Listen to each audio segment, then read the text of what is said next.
Muy buenas noches, contento de que estemos juntos esta noche. Vamos a continuar con el estudio del Deseado a todas las gentes, capítulo 82, ¿por qué lloras?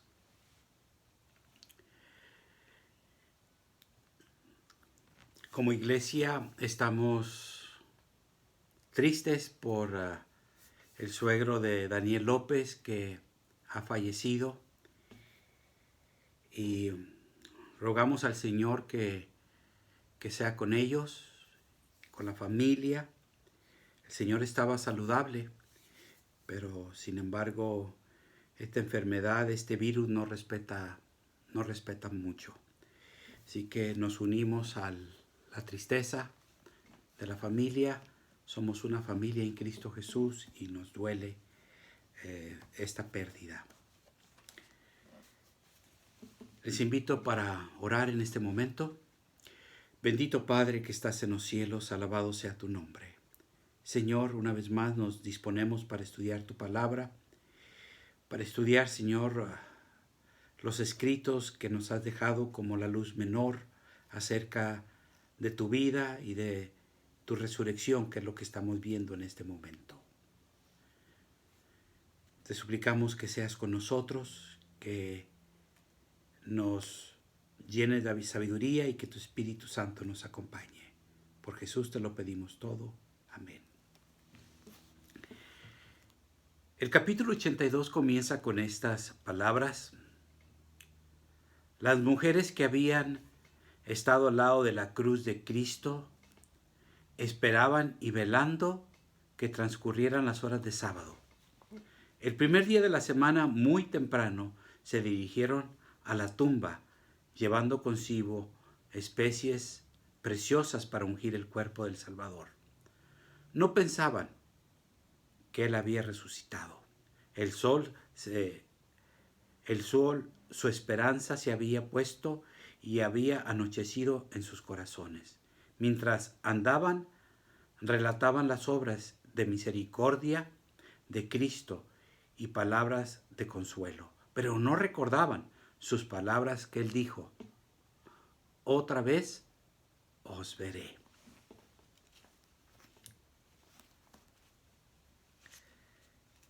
Tenemos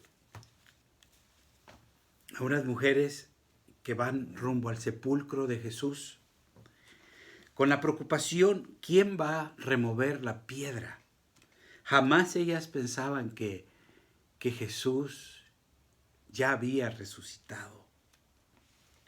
Pero cuando llegaron vieron que la piedra ya estaba quitada. El sepulcro estaba vacío. Y la primera que llegó a aquel lugar fue María Magdalena. Cuando no vio nada, corrió a decirle a los discípulos. Pero después de que María Magdalena se va, se acercan otras mujeres, llegan otras mujeres y encuentran a un joven con aspecto humano, el que había nada menos que quitado la piedra, el ángel Gabriel.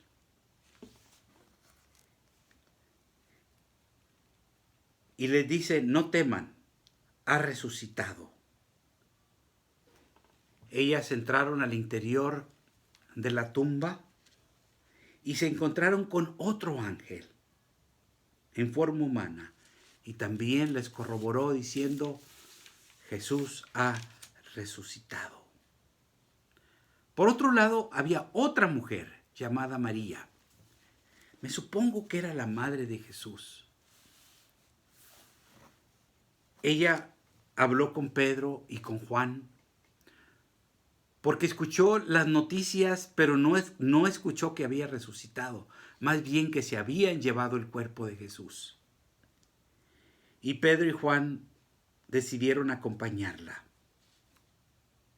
Cuando llegaron, vieron los lienzos, pero no al Señor. Vieron que los lienzos los habían doblado cuidadosamente. Y Juan creyó creyó que Jesús había resucitado.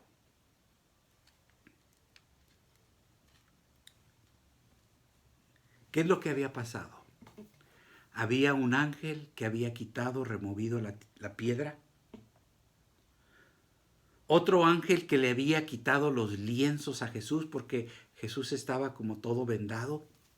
Le quitó los lienzos. Y fue Jesús el que cuidadosamente, delicadamente, dobló los lienzos y los puso en su lugar. De entrada eso nos dice ese detalle que Jesús es un Dios ordenado, que le gusta el orden. Podía haberlos dejado así nomás, pero no. Los dejó bien ordenaditos.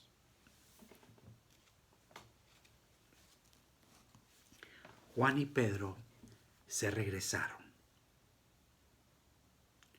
Juan creyó, Pedro iba con dudas. Pero María se quedó. Y decidió María entrar en la tumba y meditar, pensar.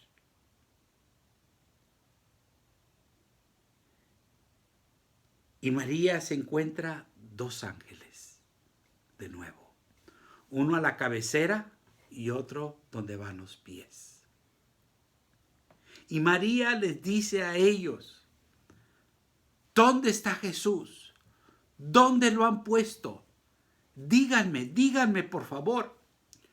Claro, aquí tenemos una persona que por lo menos quiere darle sepultura cristiana a Jesús. ¿Cómo que se lo llevaron?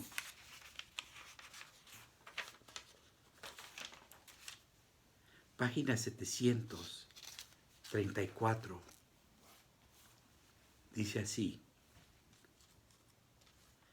Pero ahora, con su propia voz familiar, Jesús le dijo, María.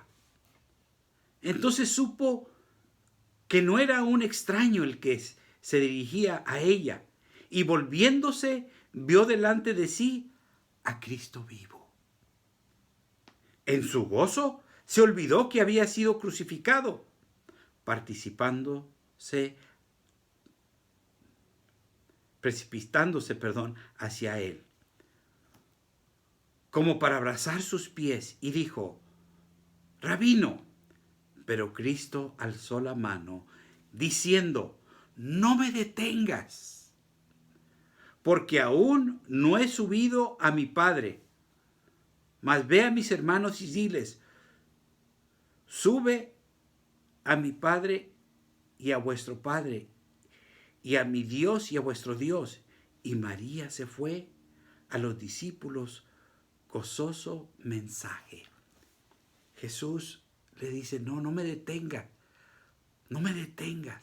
porque aún no he ido al Padre. ¿Por qué era tan necesario ir al Padre?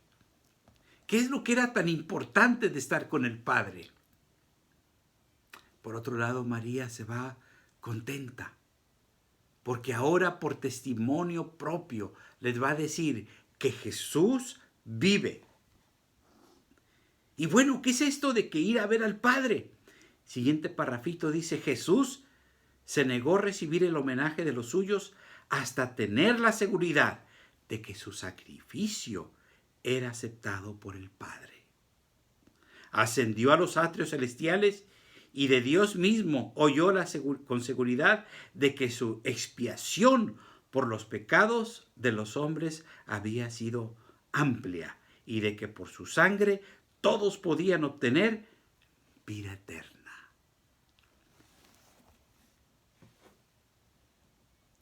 ¿Cuál es la importancia de ir al Padre? Saber que su sacrificio había sido aceptado. Y ese es un mensaje, un mensaje grande para nosotros. Porque la victoria que logró Cristo Jesús en la cruz y la resurrección nos hace partícipes de su victoria.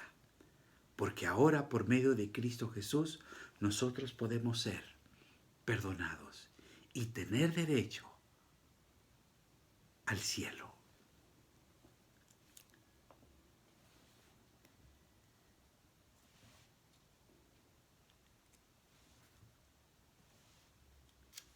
En la página 735 dice allí que decir a los discípulos, esto es lo que Jesús le dice a María, decir a los discípulos y a Pedro. Podría haber dicho nomás a los discípulos, pero a Pedro, porque sabía que Pedro estaba pasando por un momento muy, muy difícil. Porque a Pedro le había dolido mucho, mucho en su corazón haber negado a Jesús. Dijeron los ángeles, desde la muerte de Cristo, Pedro había estado postrado por el remordimiento. El remordimiento le estaba ganando. Su vergüenza, negación del Señor y la mirada de amor y angustia que le dirigía el Salvador estaban siempre delante de él. Es que cuando Jesús iba cargando la cruz, Jesús volteó a ver a Pedro y Jesús le dio una mirada de amor, una mirada de perdón.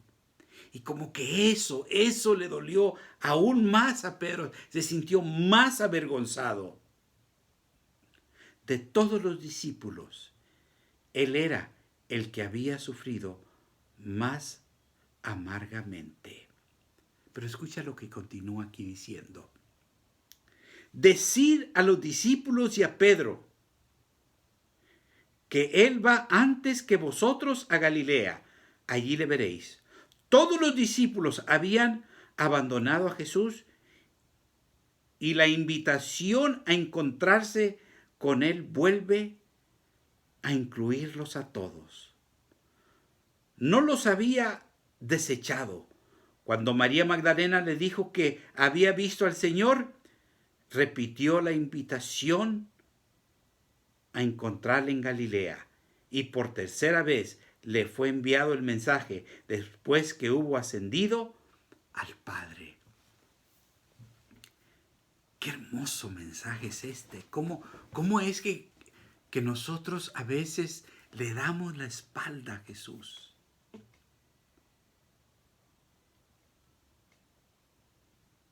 Y nos da vergüenza de nuestros pecados. Pero Jesús no nos desecha. Si lo hiciera, tuviese todo el derecho, pero no nos desecha. Todo lo contrario, nos sigue amando de una manera incondicional, queriendo que todos nos volvamos a Él, nos arrepintamos de nuestros pecados, confesemos nuestros pecados y nos entreguemos a Él.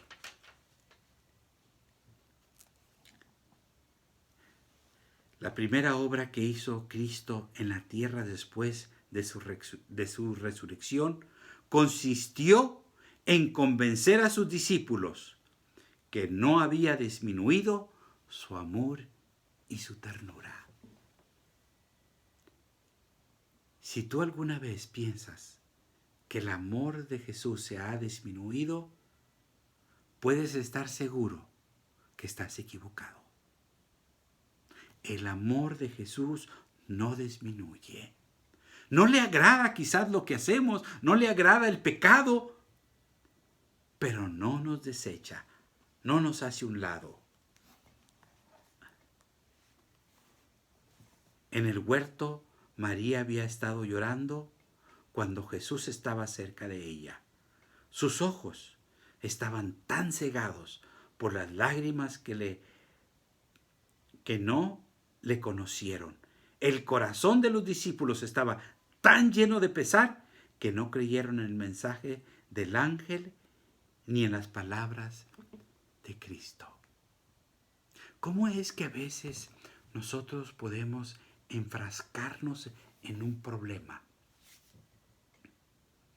y encerrarnos en nuestra angustia de tal manera que María estaba llorando por Jesús, pero sus lágrimas no le permitían ver que con el que estaba hablando era con Jesús?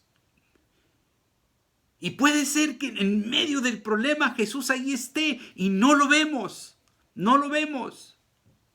Así también les pasó a los discípulos. Jesús estaba ahí y no lo podían creer. Esta es una gran lección para nosotros. Porque pasemos por lo que nosotros pasemos. Y hay problemas bien difíciles. Por ejemplo, cuando se nos muere un ser querido, eso es duro, es duro. Pero tenemos que reconocer que Cristo ahí está con nosotros y que Cristo no nos va a dejar solos.